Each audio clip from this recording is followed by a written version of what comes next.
Om Namaste. En este vídeo vamos a hacer una pequeña presentación del yoga del Ser Supremo, el Purushottama Yoga, del capítulo 15 del Bhagavad Gita.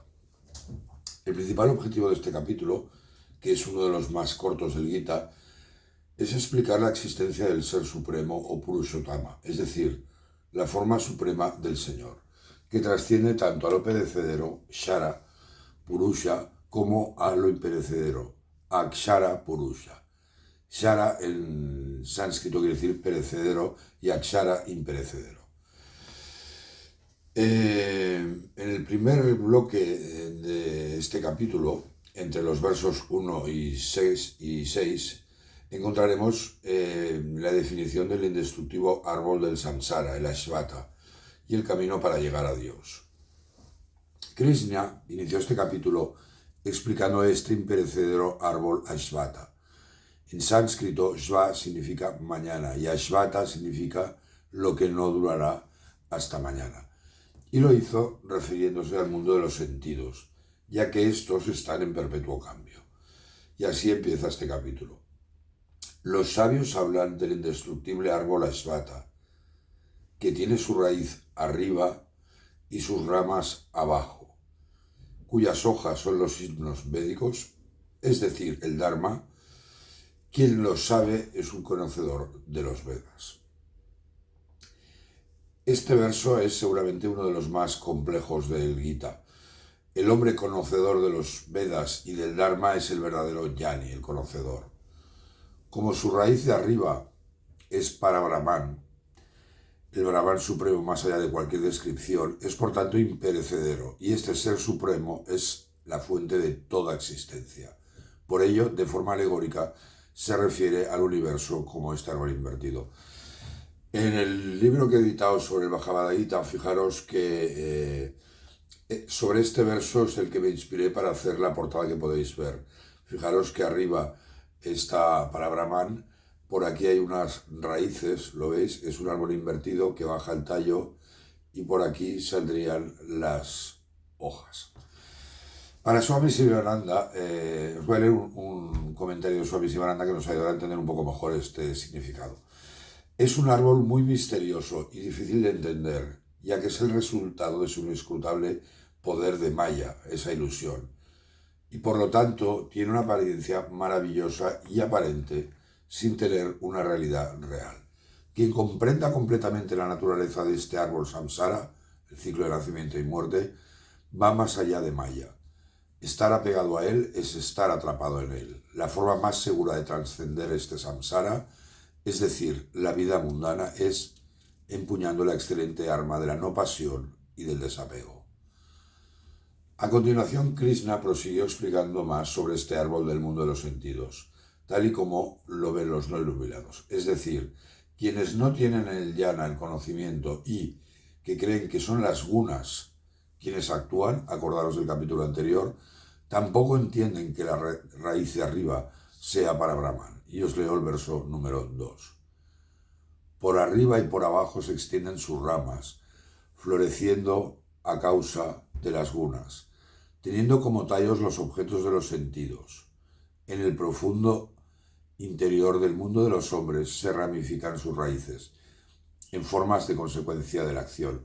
Fijaros que en el dibujo lo podéis ver, lo señalo aquí, estas ramas van penetrando dentro del hombre. Por todo ello, estas personas carentes del conocimiento siempre están apegadas a los objetos de los sentidos, regando el árbol con las tres gunas y permaneciendo atadas al karma en el mundo de los hombres. Krishna continuó desvelando a Arjuna los secretos de este árbol invertido, diciendo que va más allá de cualquier descripción y enfatizando que solo el desapego permite al hombre derribarlo. Os leo el tercer verso. Su forma como tal no es percibida ni aquí, ni en su fin, ni en su principio, ni en su base. Deja que el hombre derriba primero a Ashvata, profundamente arraigado con el arma segura del desapego.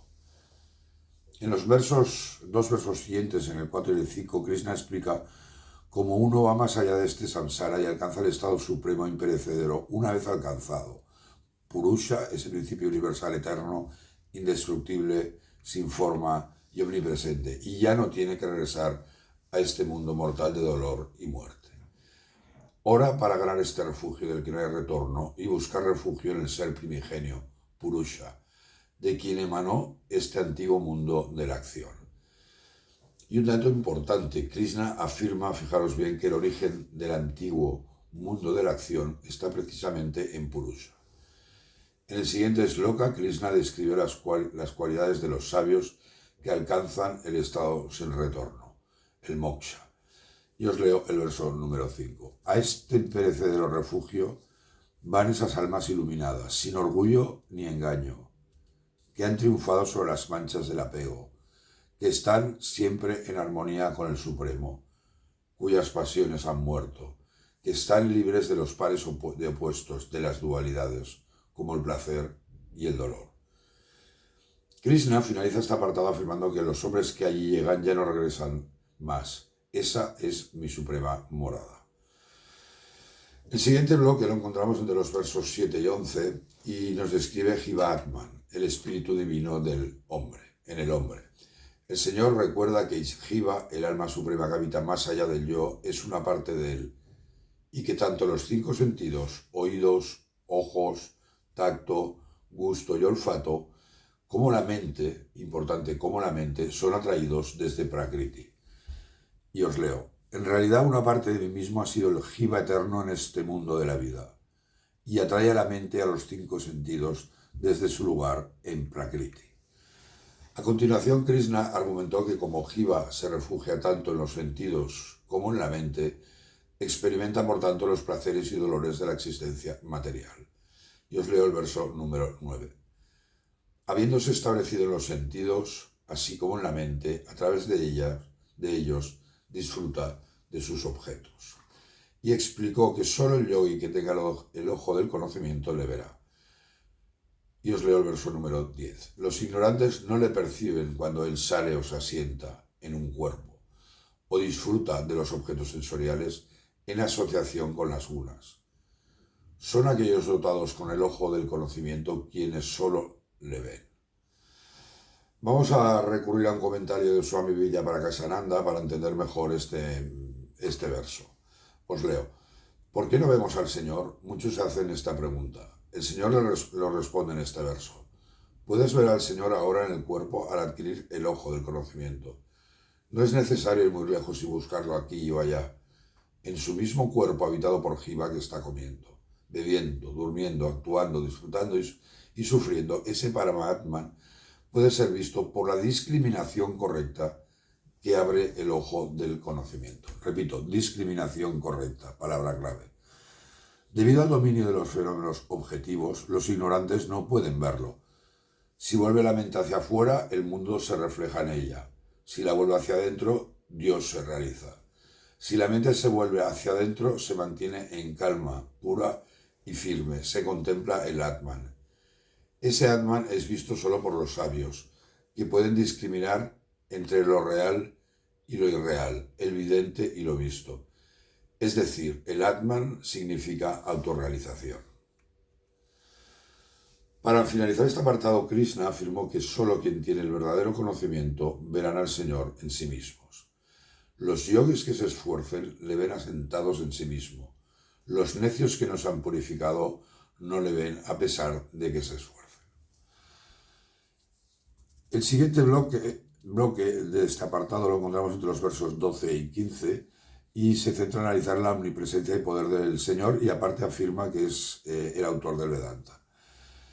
En este apartado, Krishna describe el maravilloso misterio de su presencia en este universo y el lugar supremo que él ocupa, sosteniéndolo todo, en palabras de Swami Sivananda. Y os leo el verso número 12. La luz del sol que ilumina todo el universo y que está en la luna y en el fuego, esa luz tienes que saber que es mía. En el siguiente verso podemos ver una afirmación clara de cómo el Señor ayuda a la humanidad. Se preocupa por ella sosteniendo a todos los seres. Soy yo quien penetrando en la tierra sostengo a todos los seres con mi energía vital, mi Shakti, y convirtiéndome en la luna, la esencia de toda la savia, nutro todas las plantas.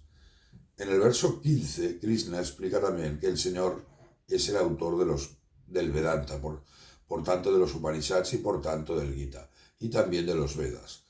Todos ellos son el resultado de su divina inteligencia. Y os leo el verso número 15. Yo estoy asentado en el corazón de todos. De mí procede la memoria, el conocimiento y la disipación de dudas. Soy yo quien debe ser conocido en todos los Vedas.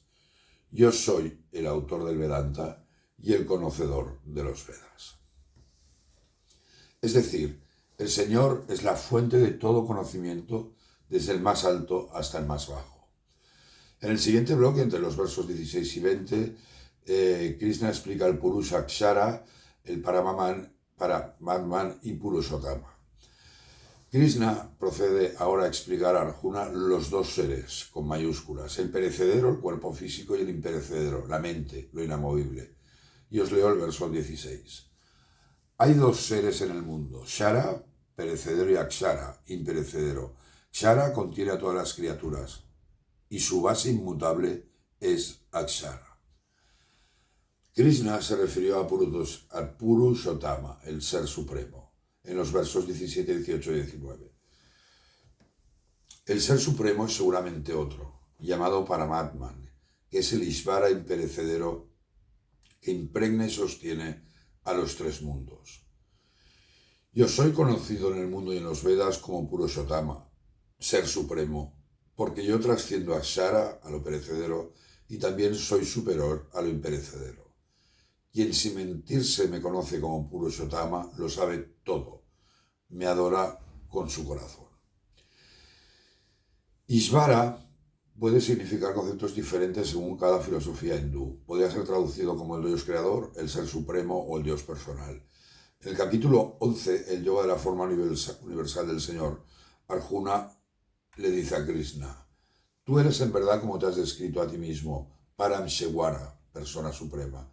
Ahora anhelo contemplar esa forma tuya como Ishvara. Y Sanjaya dijo: con estas palabras, oh rey, el gran señor del yoga, Hari, reveló a Partha su forma suprema como Ishvara. Purushottama es el ser supremo, el señor de todos los seres, dios de dioses. Es uno de los nombres de Vishnu en Mahabharata.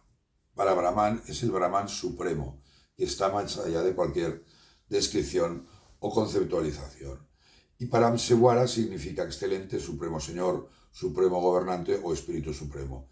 Es sinónimo de Parabrahman, el equivalente al ser supremo. Y para finalizar este discurso, Krishna declaró que quien comprende este secreto conocimiento ya no le queda nada más por realizar. Así te he revelado el más misterioso secreto, el Shastra. Quien lo entiende es un hombre comprensivo, ha cumplido la misión de su vida. Muchas gracias, Namaste.